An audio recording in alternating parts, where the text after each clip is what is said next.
What's up, guys, and welcome to Legends of the Gym. This is like a new series I'm starting that's a little bit different than the normal fitness talk I do, where I just talk about influencers and what's going on in the industry. This series is going to strictly be about the philosophy and just legendary moments that have happened during the gym. So, with that being said, first and foremost, we're going to be asking a question that pertains to the philosophy of the gym, and I already have future plans for like legendary moments in gym history. But first, we're starting off with a question, and that is the gym toxic? So my answer to this is both yes and no, because there's many different things that pertain to the gym being toxic, but also it not being toxic at all. So first and foremost, I want to talk about some of the most natty people in all of gym history. You know, you got Michael Hearn, you have The Rock, you have Liver King, just like talking about natural physiques at their prime. Okay, obviously I'm kidding. All right, this is a joke, by the way.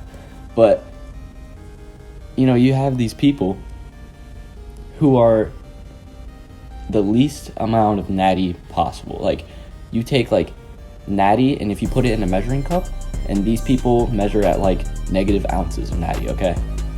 Yet they claim that they are. So why does this make the gym toxic? It makes the gym toxic because you have all these beginning lifters who look up to these massive influencers. I mean, if you talk about the influence that The Rock has, that Liver King has or once had, I mean, you have people who are some of the biggest people in the industry that are obviously not natural, claiming natural. So it gives these beginners some sort of hope or some sort of like feeling of that they're guaranteed to achieve that level of physique while not having to take any of the sauce. You know what I'm saying? So you have instances like this where you have fake natties, you have people who are photoshopping, you have people who are, you know, editing the absolute crap out of their photos, and you have just the social media side of it where the only thing you see is when people have pumps, when people have the perfect lighting. You know, that's the only time that you're seeing these people is in the gym. And then so you almost expect yourself to look the same because you see, you know, the people on the top of the game always looking their best. And if that's the only way that you see them, you don't see them when they have no pump. You don't see them in bad lighting, you know? And so then you expect yourself to always be that way. And I know this for a fact because that's how I feel. Because when I go to the gym and I lift and, you know, I'm in good lighting and I have a good pump, you know, I'm feeling good.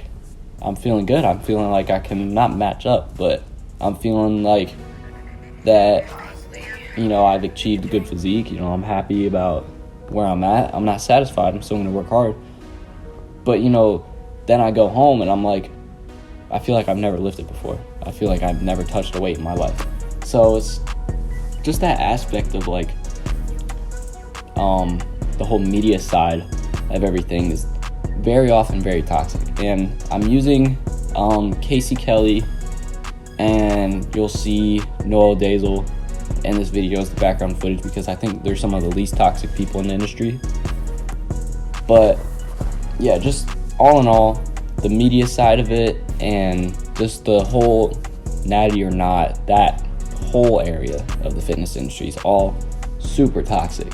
And I think that's some of the things that scares people away from the gym is they only see the media side of it, and they only see this side of it where it's really toxic. And I think rather than this sort of community where we're only showing where we're perfect, it should be something that's like, you know, just because I look this way at this moment doesn't mean that I'm always this way. And, you know, I do compliment those influencers that do show themselves at any point, you know, whether they have good pump and good lighting or bad or no pump and just normal everyday lighting.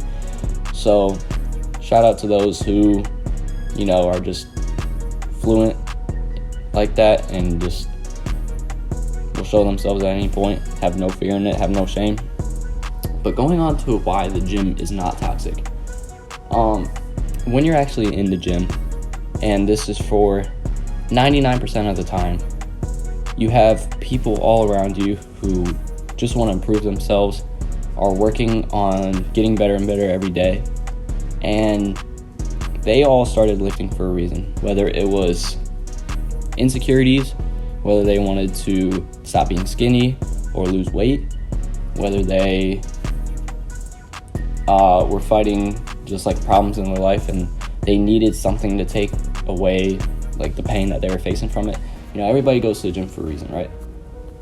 And so in the same way, everybody kind of knows that everybody who's in the gym isn't really in there for their egos. They're in there to just get better, make better progress, and really just self-improvement. And that goes for guys and girls no matter what age. And so it's like you have all these people around you who understand your situation and want to motivate you. And obviously there's some outliers. There's some people who are just focused on their egos, or there's some people who just want to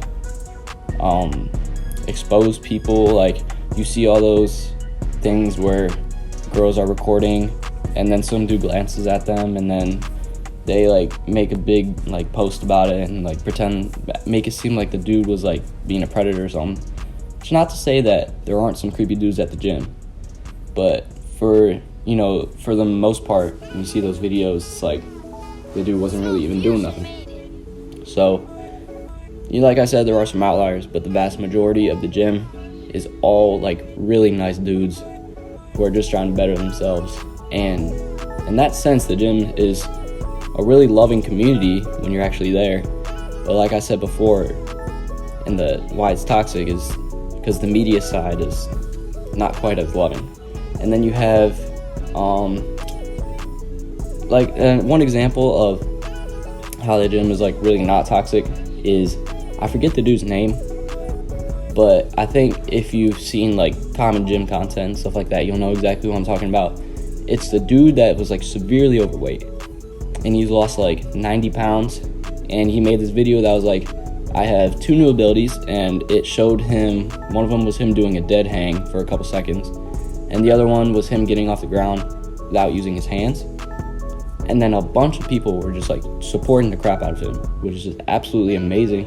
And it's great to see people supporting someone who doesn't have like a Greek god like physique, Just supporting anybody in any part of their journey is, it's pretty common in the fitness industry. And there's some instances where people are flaming others because, they're trying to post their journey, and like back to the media side, they're trying to post their journey and they don't really have that much muscle, and people are like, why don't you go to the gym first and get some muscles before you start doing this? This very common occurrence with Presley Barnes, if you've ever seen him. But these are just a couple situations where it is toxic. I think the vast majority of the fitness industry, when you're actually at the gym, actually working out with people, the vast majority of situations and the vast majority of people, I'd say, are not toxic. It's just mostly the media side of it and people who are only concerned about their egos that is toxic. But yeah, that's gym philosophy lesson number 1, Legends of the Gym. Thank you for watching. Let me know your opinions on this. Is the gym toxic or not, in your opinion, in the comments? Use code NickYoung when you check out at Whole Strength for 10% off. Follow me on Instagram at NickYoungin_.